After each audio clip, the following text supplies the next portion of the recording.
మీరు సమస్యలతో బాధపడుతున్నారా? అయితే ఈ వీడియో పూర్తిగా చూడండి. ఎటువంటి సమస్యలకైనా రేణుకా ఎల్లమ్మ తల్లి ముందు ప్రత్యేక పూజలు చేస్తున్నారు. ప్రేమించిన అమ్మాయి దూరమైందా?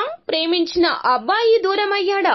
అయితే ఈ పూజారి గారిని సంప్రదించండి. ప్రేమ సమస్యలకు ప్రత్యేకమైన ముడుపు పూజలు చేసి గడియలలో పరిష్కారం చేస్తున్నారు. ఈ గురువు గారి దగ్గర ఎంతో పెద్ద వారు పరిష్కారాలు చేయించుకుంటున్నారు. భార్యాభర్తల సమస్యలు, డబ్బు సమస్యలు, వ్యాపారంలో నష్టం రావడం, అనుకున్న పనులు కాకపోవడం, ఇంటి సమస్యలు, సంతానం లేకపోవడం, అప్పుల బాధలు, ఇంకా తీరని సమస్యలు ఉంటే రేణుకా ఎల్లమ్మ తల్లి పూజారి గారిని సంప్రదించండి. ప్రత్యేకమైన పూజలు చేసి దూరంలో ఉన్న వారికి ఫోన్ ద్వారా పరిష్కారం చెబుతున్నారు. Phone number 9515466718. హాయ్ ఫ్రెండ్స్, అందరికీ నమస్కారం అండి. కుంభరాశి వారి జాతకులు అక్టోబర్ మాసంలో 3, 4 తేదీల్లో మీ వెంట ఈ 2 వస్తువులను ఉంచుకోండి. మగవారు అయితే గనక జేబులో, ఆడవారు అయితే గనక మీ యొక్క హ్యాండ్ బ్యాగ్ లో పెట్టుకోండి. ఇలా పెట్టుకుంటే గనక ఖచ్చితంగా అఖండ సిరి సంపదలు మిమ్మల్ని వరిస్తాయి. గ్రహాల్లో పలు రకాల కీలక మార్పులు జరుగుతున్నాయండి. అంది వచ్చిన అవకాశాన్ని ఉపయోగించుకోండి. నిర్లక్ష్యం వహించొద్దు. ఇలా చేసి తీరండి. తప్పక ఊహించని విధంగా ఫలితాలు వస్తాయి అంటున్నారు జ్యోతిష పండితులు. ఏ 2 వస్తువులను మీ యొక్క జోబులో పెట్టుకోవాలో, ఈ తేదీలలో తదితర వివరాలు అన్ని కూడా మనం ఈ వీడియోలో సంపూర్ణంగా సవివరంగా తెలుసుకుందాము. అంతకంటే ముందు ఫ్రెండ్స్, వీడియోని పూర్తిగా చూడండి. అప్పుడే మేము ఏం చెప్పబోతున్నామో మీకు అర్థమవుతుంది. వీడియో గనక మీకు నచ్చినట్లయితే గనక లైక్ చేయండి. మీ లైక్ మాకెంతో సపోర్ట్ అండ్ ఎంకరేజ్మెంట్ గా ఉంటుంది.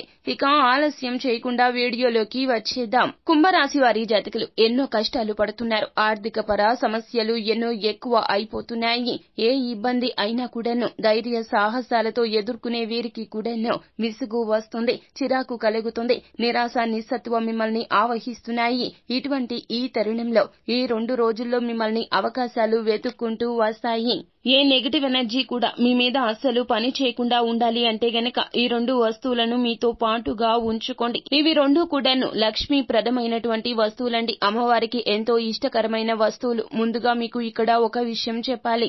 ఎప్పుడు కూడా లక్ష్మీదేవి మన ఇంట ఉండాలి అన్నా, నాట్యమాడాలి అన్నా, సిరి సంపదలు కురిపించాలి అన్నా కూడాను ఎప్పుడూ ఇంటిని పరిశుభ్రంగా ఉంచుకోవాలి. ఇంట్లో చెత్త చెదారం ఉంచకూడదు, విరిగిన వస్తువులు ఉంచకూడదు.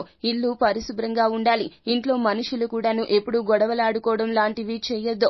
బీరువాలో ఎప్పుడు ముక్క వాసన వచ్చే విధంగా ఉండకూడదు.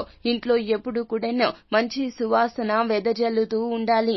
ఇలాంటి ఇల్లు అమ్మవారి యొక్క ఆలయంగా చెప్పడం జరుగుతుంది. అయితే మీ ఒంట్లో ఉన్నటువంటి నెగటివ్ ఎనర్జీని తరిమి కొట్టాలి అంటే, లక్ష్మీదేవి యొక్క అనుగ్రహం మీకు కలగాలి అంటే గనక ఈ అక్టోబర్ మాసంలో 3, 4 తేదీల్లో ఈ 2 వస్తువులు మీతో పాటుగా ఉంచుకోవాలి. మొదటగా వస్తువు వచ్చి సిల్వర్ కాయిన్ అండి. మీరు సిల్వర్ రూపంలో ఉండే కాయిన్ కానీ, లేకపోతే గనక ఏదైనా చిన్న బిళ్ళ కానీ, లేదా దేవుని ప్రతిమతో ఉన్నటువంటి బిళ్ళ కానీ ఏదైనా మీ యొక్క పర్సులో పెట్టుకోండి. ఆడవారు అయితే గనక మీతో పాటుగా హ్యాండ్ బ్యాగ్ లో పెట్టుకోండి.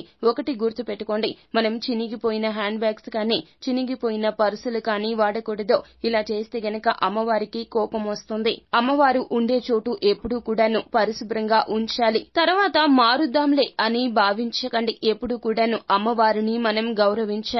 అలాగే కొంతమంది పర్సుల్లో పిన్నీస్ లాంటివి పెడుతూ ఉంటారు. ఇలా అస్సలు చెయ్యకండి.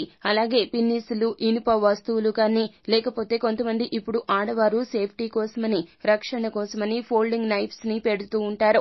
అమ్మవారు ఉండే చోట ఇవి అస్సలు ఉండకూడదు. అలాగే పాత రసీదులు, ఎప్పుడో వాడినవి లేదా ఎవరో ఇచ్చినవి అలాగే పెట్టి వదిలేస్తూ ఉంటారు. ఆ తర్వాత పడేద్దాంలే అనుకుంటారు. ఇలా చేస్తే గనక అక్కడ లక్ష్మీదేవి అస్సలు ఉండదండి. వాటిని వెంటనే తీసి బయట పారేయండి. ఇవి రాహువుకు కేంద్ర బిందువులుగా చెప్పడం జరుగుతుంది. కావున రాహు రీత్యా దరిద్రం అనుభవించాల్సి వస్తుంది. వాటిని తీసేసి లక్ష్మీప్రద యోగం కలగాలి అంటే గనక సిల్వర్ కాయిన్ ని పెట్టుకోండి. లేదా సిల్వర్ దేవుని ప్రతిమను కానీ, లేకపోతే గనక సిల్వర్ తో చేసినటువంటి ఏదేని ఒక వస్తువుని మీతో పాటుగా పెట్టుకోండి. ఇక రెండవది ఏమిటంటే గనక అక్టోబర్ మాసంలో 3, 4 తేదీల్లో ఏదేని ఒక రోజున రావి చెట్టు వద్దకు వెళ్ళండి. రావి చెట్టు మొదట్లో శుభ్రం చేయండి. ఆ తర్వాత రావి చెట్టు ఆకు ఒక దానిని దాన్ని శ్రేష్టవంతమైన ఆకును ఇంటికి తెచ్చుకోండి. ఆ తర్వాత గంగాజలంతో పరిశుభ్రపరచుకోండి. ఆ ఆకు మీద పూజ గదిలో మీరు వాడే కుంకుమ ఉంటుంది కదండి, ఆ కుంకుమలో నీటిని కలిపి ఆ యొక్క మిశ్రమంతో శ్రీ అని రాయండి. కాస్తంతసేపు పూజ గదిలో అమ్మవారి పటం ముందు వేడిచి పెట్టండి. ఆరిపోయిన తర్వాత ఆ యొక్క ఆకును మీ పర్సులో కానీ హ్యాండ్ బ్యాగ్ లో కానీ ఎక్కడైనా భద్రపరచుకోండి. ఈ 2 రోజులు కూడాను మీతో పాటుగా ఈ యొక్క ఆకు ఉండాలి. అలాగే సిల్వర్ కాయిన్ కూడా ఉండాలి. ఇలా ఉండడం రీత్యా చెడు ఫలితాలు అన్నీ తొలగిపోయి మంచి అవకాశాలు వస్తాయి. మీకు ధన లబ్ధి కలుగుతుంది. అమ్మవారి అనుగ్రహం మెండుగా ఉంటుంది. అంతా మంచి జరుగుతుంది. శుభం భూయాత్. సో ఫ్రెండ్స్, చూశారు కదా, ఈ వీడియో గనక మీకు నచ్చినట్లయితే గనక లైక్ చేయండి. మరిన్ని వీడియోస్ కోసం మా ఛానల్ ని సబ్స్క్రైబ్ చేసుకుని ఫాలో అవ్వండి. Thank you.